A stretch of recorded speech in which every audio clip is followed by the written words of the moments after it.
वारी कंगना, तूने क्या देश में खेल मचाया, असली मुद्दों से लोगों को भटकाया और 2014 में आज़ादी को पाया और एक 1947 को मजाक और भीख में बताया। शैमानी। नमस्कार, आदाब व सत श्री अकाल। मैं हूं सुलिंदर परिहार और आप जुड़ चुके हैं द लोकल रिपोर्ट के साथ। आप जानते हैं कि एक ऐसा बयान पूरे देश में आग की तरह फैल चुका है और वो आग लगाने वाला इंसान, वो आग लगाने वाली औरत जो है कंगना रनावत है, जिसके कारण अभी फेसबुक खोलिए आप, इंस्टाग्राम खोलिए आप, ट्विटर खोलिए आप, पूरा सोशल मीडिया के ऊपर अगर बहस चल रही है तो बहस ये चल रही है, क्या आज़ादी 1947 में मिली थी या 2014 में। आप खुद सोचिए, ये बहस आज के दौर में चल रही है और ये बहस अभी चल रही है जबकि पूरे लोग ये पढ़ रहे हैं कि आज़ादी 1947 में मिली थी और कितने हमारे जो शहीद लोग, जो कितने क्रांतिकारी लोग जो हैं हमारी देश को आज़ाद करते करते जो है अपनी आहुति दे गए, अपने आप को शहीद कर दिए। और आज एक महान साइंटिस्ट, महान हिस्टोरिकल कंगना रनावत जो है आकर ये कहती हैं कि ये आज़ादी जो है 2014 में मिली। मैं कंगना रनावत से ये पूछना चाहता हूँ कि कंगना रनावत जी, आप मुझे ये बताइए 2014 में कौन सी जंग जो है किसके विरुद्ध हुई और उसके बाद जो है हमें आज़ादी मिली? कौन सी जंग जो है हमें देखने को मिली और कितने लोग शहीद हुए? कौन लोग तुम्हारे जो है शहीद हुए? उसके बाद जो है 2014 की जो है जंग हमें देखने को मिली और फिर आज़ादी मिली हमें। और आपको मैं बताऊं कि कंगना रनावत एक सेलिब्रिटी है, एक्टर है। हमने देखा है, हम मानते हैं वो सेलिब्रिटी है, क्योंकि वो सेलिब्रिटी है, क्योंकि उसके साथ में जो सिक्योरिटी है वो YXZ, ए से लेकर Z तक सिक्योरिटी उसको दे दी गई है। लेकिन काम उसके क्या है, उसके बयान उसके क्या? लगातार आग लगाने का काम जो है देश के अंदर जो है करती है और इंडिया को डिवाइड करने की कोशिश करती है। आज जो बयान सामने आया है वो बयान छोटा नहीं है या मजाक नहीं है। सब मजाक लेकर जो है इस बयान को चल रहे हैं कि ये जो है मजाक है, उसको ज़्यादा दोहराओ मत, उसकी बात ज़्यादा करो नहीं। कैसे नहीं करें उसकी बात? पद्मश्री अवार्ड रिसेंटली अभी जो है उसको दिया गया है। पद्मश्री अवार्ड का मतलब जानते हैं आप लोग? पद्मश्री अवार्ड का एक रुतबा है। तो फेसबुक पे लाइव आए थे लेकिन अकाउंट जो है ब्लॉक हो गया है। न जाने क्यों ब्लॉक किया है, शायद कंगना जी के ऊपर जो है हम बोल रहे थे तो शायद इसके कारण ब्लॉक किया गया। अभी जानकारी पूरी नहीं मिली है कि अकाउंट हमारा जो है फेसबुक से ब्लॉक क्यों हुआ है। लेकिन चलिए, हम यूट्यूब के ऊपर जो है ये वीडियो जो है आप देख रहे हैं और यूट्यूब पे जो हम अपलोड करने वाले हैं इस वीडियो को। आपको मैं बताऊं कि हम कंगना की बात कर रहे थे और कंगना ने क्या बयान दिया है सभी जानते हैं। लेकिन बात जो है उस बयान की जाएगी कि वो बयान जो उन्होंने दिया है और इतने बड़े मंच पे दिया है, और ऐसा नहीं कि गलती से दे दिया हो या बोलते बोलते जो है उनके अंदर की ये जो है सोच गलती से निकल गई है। जो सोच उनके अंदर है, जो बहुत ये वाली सोच सोसाइटी में भी फैलाई जाती है कुछ लोगों के द्वारा, और वो भी वो कुछ लोगों के पार्ट ही है वो भी। और वो बंदी जो कंगना रनावत जो है देश के अंदर खुले सांड की तरह जो है अपनी सोच, ये गंदी सोच, ये वो वाली सोच जो सोसाइटी को डिवाइड करती है, ये सोच जो है खुलेआम जो है एक टीवी चैनल न्यूज़ 9 के ऊपर जो है बोलती है।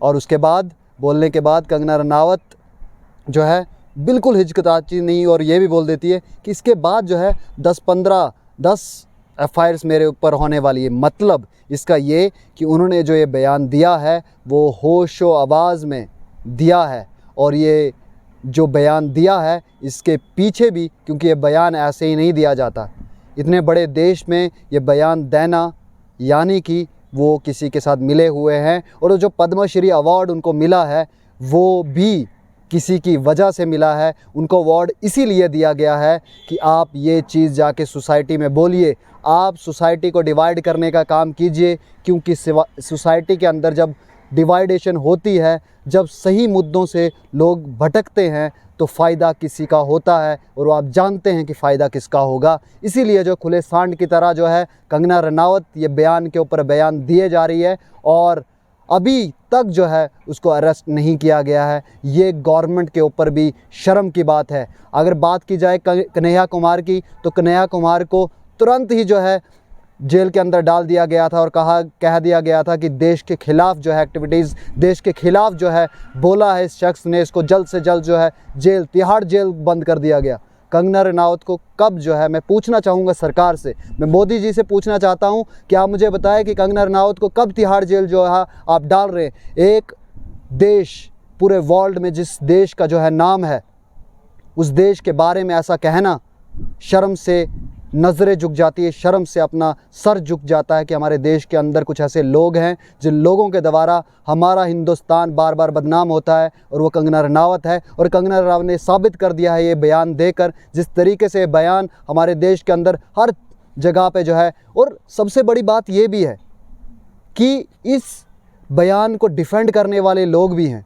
इस बयान को क्लियरली कोई डिफेंड नहीं कर रहा, लेकिन मजाकी तौर पे डिफेंड करने को दिख रहा है कि बहुत सारे users, Facebook users, WhatsApp user, Instagram user, Twitter users जो हैं वो डिफेंड भी कर रहे हैं इस बयान को कि आज़ादी जो है 2014 में मिली थी, आज़ादी 1947 में नहीं मिली थी।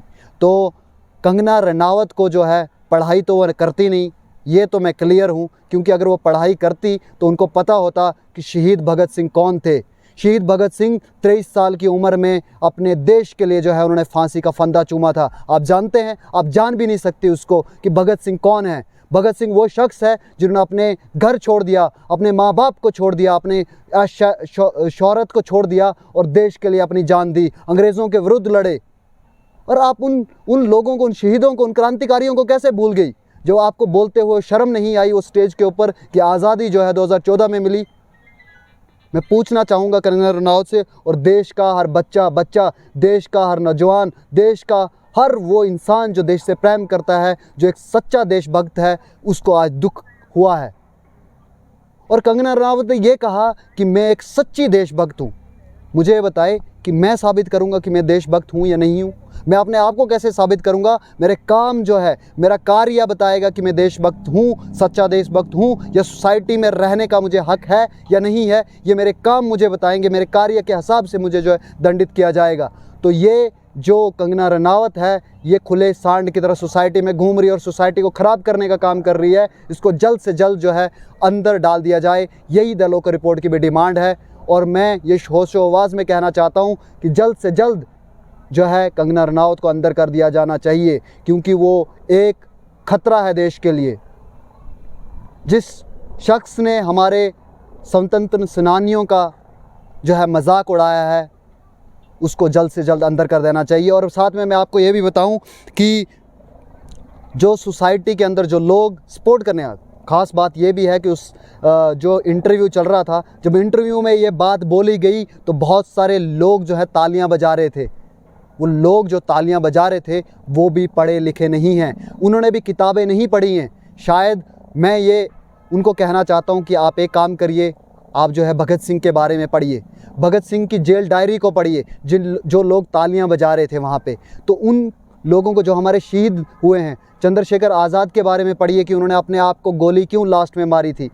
जलियांवाला बाग को देखिए, जहाँ पे हज़ारों लोग, हिंदुस्तानी लोगों को अंग्रेज़ों द्वारा मारा गया था 1919। जाइए उस तारीख पे, जाइए उस तारीख को खोलिए, उन जो हमारे हिस्टोरिकल पन्ने हैं, जो हिस्ट्री है, हमारी हिस्ट्री के पन्ने को उठा के देखिए, तो आपको पता चलेगा कि आज़ादी हमें भीख में नहीं मिली है। तुमने एक ऐसे कह दिया कि आज़ादी जो है भीख में मिली है। तो मैं ये कहना चाहता हूँ कि कंगना रनावत से बयान से जो है देश के अंदर खलबली तो मची है। ये इस कंगना रनावत के बारे में बात भी नहीं करना चाहता मैं, लेकिन मजबूरी ये है कि उसको सरकार ने पद्मश्री अवार्ड दिया है। पद्मश्री अवार्ड उस इंसान को मिलता है, और ख़ास करके ये भी सुनिए कि उनको अवार्ड किस बात पे मिला। इसलिए अवार्ड जो है नहीं मिला है, जो कहा गया है कि पद्मश्री अवार्ड जो है उनको मिला है, तो महारानी लक्ष्मीबाई जो है, महारानी लक्ष्मीबाई के मूवीज़ बनाने पे जो है उनको अवार्ड मिला है। तो मैं उनको बताना चाहूँगा कि महारानी लक्ष्मीबाई जो थी उन्होंने जो है अपनी सही तलवार से अंग्रेज़ों के विरुद्ध जंग लड़ी थी, और तुमने नकली तलवार उठा के और नकली एक्टिंग करके उनके नाम पर अवार्ड पाया है, और वो भी 1947 से पहले की जो है सेनानी थी। हमारे देश के लिए उन्होंने भी जो है अपनी जान दे दी। आपने उनके नाम पर भीख में जो है पद्मश्री अवार्ड को लिया है, और आप जो हैं ऐसा काम कर रही हैं जो सोसाइटी के अंदर नहीं करना चाहिए। आपका नाम है, आपका रुतबा है, आप सेलिब्रिटी हो, और आपने एक ऐसा बयान दिया है। लानत है तुम पर। पूरा भारत पूछता नहीं, थूकता है तुम पर। कंगना रनावत, तुम पर थूकता है पूरा भारत। और ये बयान जो है आपने ऐसे ही नहीं दिया, इसके पीछे इसलिए दिया गया है कि आप सही मुद्दों से जो है, देश के सही मुद्दों से आप भटका रहे हो। जी हाँ, जो फार्मर्स दिल्ली के अंदर बैठे हुए इतने टाइम से, उनके ऊपर डिबेट ना हो, गरीबी के ऊपर डिबेट ना हो, ये नहीं डिबेट हो कि हमारे देश के अंदर महंगाई कितनी है, इसके बारे में डिबेट ना हो, सही मुद्दों के ऊपर डिबेट ना हो, एजुकेशन हमारे जम्मू कश्मीर का, हमारे पूरे हिंदुस्तान का कहाँ है, उसके ऊपर डिबेट ना हो, बहुत सारी ऐसे मुद्दों के ऊपर जो ज़रूरी मुद्दे हैं उनके ऊपर डिबेट ना हो, इसलिए ये बयान दिया गया है। और ये होशो आवाज़ में बयान दिया गया है। इसलिए जो है सरकार को और पुलिस को जल्द से जल्द उनके ऊपर जितनी भी एफआईआर्स लगी हैं उन सभी एफआईआर्स को एक्सेप्ट करके उनके ऊपर जो है धाराएं लगा के, देशद्रोही धाराएं लगा के, क्योंकि वो कहती हैं कि मैं देशभक्त हूँ। मैं कैसे बयान करूँगा कि मैं देशभक्त हूँ या नहीं हूँ? वो हमारे काम से होगा। और तुमने जो काम किया है, जो बयान दिए हैं, वो देश के विरुद्ध है।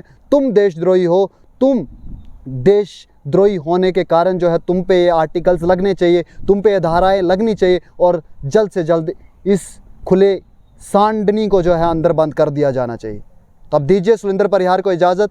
बने रहे द लोकल रिपोर्ट के साथ। हम बोलेंगे क्योंकि हम जो है देश के लिए काम करते हैं, और देश सबसे बड़ा होता है, सुप्रीम होता है देश। कानून सबसे बड़ा है। कंगना रनावत हमारे सामने कुछ नहीं है। दीजिए इजाज़त। पद्मश्री अवार्ड भी उनसे वापस ले लिया जाना चाहिए, यह भी बता दूं। दीजिए इजाज़त सुरेंद्र परिहार को। फिर होगी मुलाकात। नमस्कार, जय हिंद।